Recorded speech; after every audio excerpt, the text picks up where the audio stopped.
Well, hello there, you perfectly lovely little muggles. My name is Sarah. This evening I am reading Chapter 2 from Harry Potter and the Philosopher's Stone by JKRowling. This chapter is called The Vanishing Glass. Nearly 10 years had passed since the Dursleys had woken up to find their nephew on the front step. But Privet Drive had hardly changed at all. The sun rose on the same tidy front gardens and lit up the brass number 4 on the Dursleys' front door. It crept into their living room, which was almost exactly the same as it had been on the night when Mr. Dursley had seen that fateful news report about the owls. Only the photographs on the mantelpiece really showed how much time had passed. 10 years ago, there had been a lot of pictures of what looked like large pink beach balls wearing different coloured bobble hats.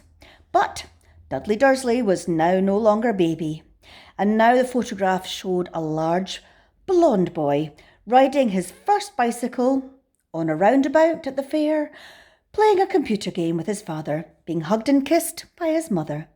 The room held no sign at all that another boy lived in the house too. Yet Harry Potter was still there, asleep at the moment, but not for long. His Aunt Petunia was awake, and it was her shrill voice which made the first noise of the day. "Up! Get up! Now!" Harry woke with a start. His aunt rapped on the door again. "Up!" she screeched. Harry heard her walking towards the kitchen, and then the sound of the frying pan being put on the cooker. He rolled back onto his bed and tried to remember the dream that he was having. It had been a good one. There had been a flying motorbike in it, and he had a funny feeling that he'd had the same dream before. His aunt was back outside the door. "Are you up yet?" she demanded. "Nearly," said Harry. "Well, get a move on. I want you to look after the bacon. And don't you dare let it burn. I want everything perfect on Dudley's birthday." Harry groaned. "What did you say?" His aunt snapped through the door. Nothing. Dudley's birthday.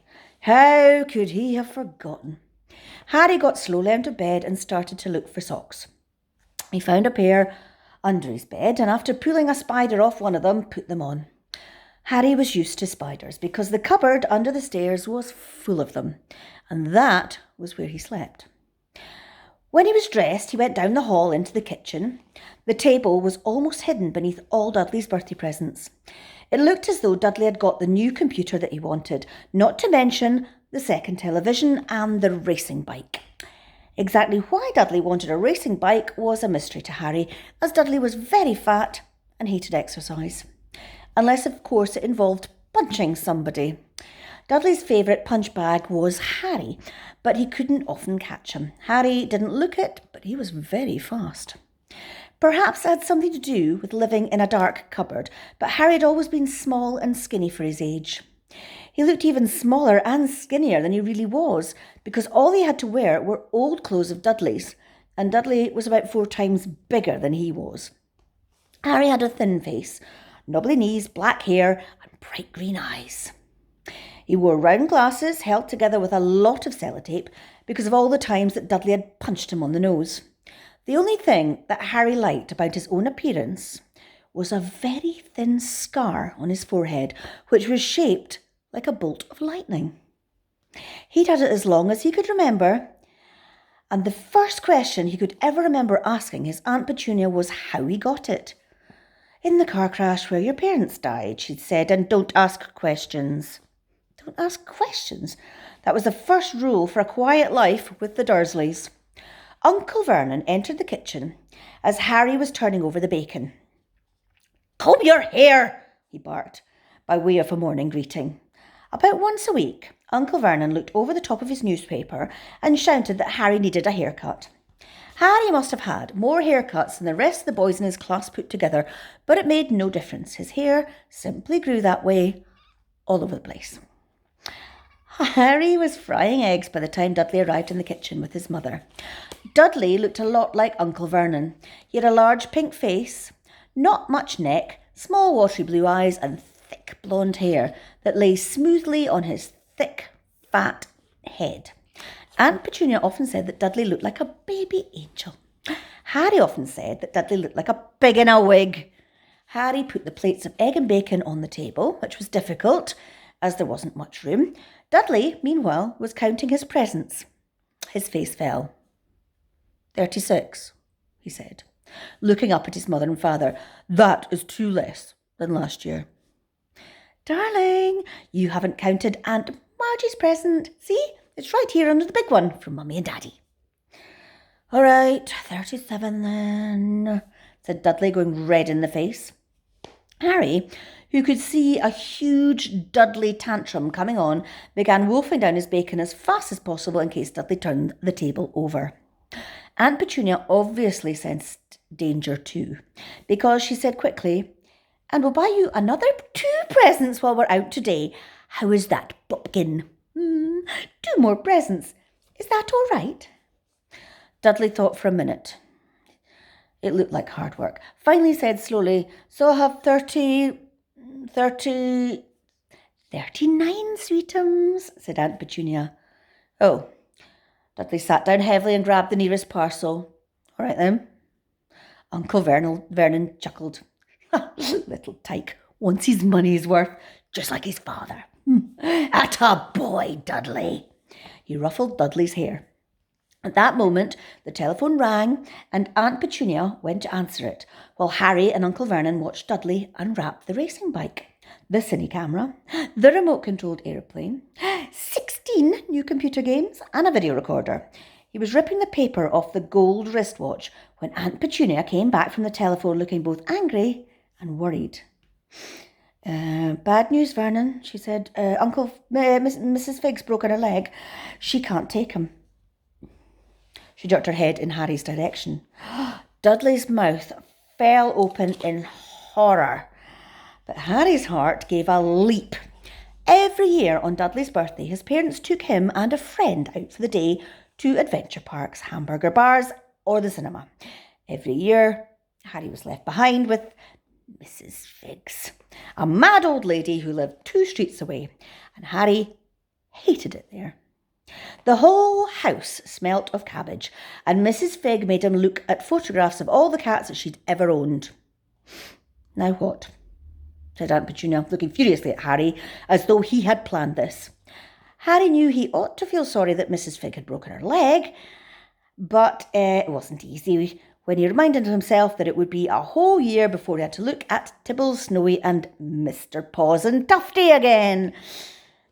We could phone Marge, Uncle Vernon suggested. Don't be silly, Vernon. She hates the boy. The Dursleys often spoke about Harry like this, as though he wasn't there, or rather, as though he was something very nasty that couldn't understand them, like a slug. What about, what's his name, your friend, Yvonne? On holiday in Mallorca, snapped Aunt Petunia. You could just leave me here, Harry put in hopefully. He'd be able to watch what he wanted on television for a change, and maybe even have a go on Dudley's computer. Aunt Petunia looked as though she had just swallowed a lemon. And come back and find the house in ruins, she snarled. I won't blow up the house, said Harry, but they weren't listening. Suppose we could take him to the zoo, said Aunt Petunia slowly, and leave him in the car. The cars knew he's not sitting in it alone. Dudley began to cry loudly. In fact, he wasn't really crying. It had been years since he'd really cried, but he knew that if he screwed up his face and wailed, his mother would give him anything he wanted. Jenkums, Jenky, Dodgy Dums, don't cry. Mummy won't let him spoil your special day, she cried, flinging her arms around him. I don't want him to come, Dudley yelled between huge pretend sobs. He always spoils everything. He shot Harry a nasty grin through the gap in his mother's arms. Just then the doorbell rang. Oh, good Lord, they're here, said Aunt Petunia frantically, and a moment later Dudley's best friend, Piers Polkiss, walked in with his mother. Piers was a scrawny boy with a face like a rat. He was usually the one who held people's arms behind their back while Dudley hit them. Dudley stopped pretending to cry at once. Half an hour later, Harry, who couldn't believe his luck, was sitting in the back of the Dursleys' car with Piers and Dudley on the way to the zoo for the first time in his life. His aunt and uncle hadn't been able to think of anything else to do with him, but before they'd left, Uncle Vernon had taken Harry aside. "I'm warning you," he'd said, putting his large purple face right up close to Harry's. "I'm warning you now, boy.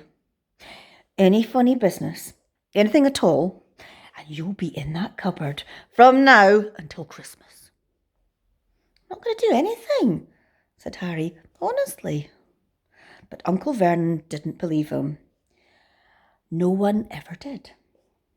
The problem was strange things often happened around Harry, and it was just no good telling the Dursleys that he didn't make them happen.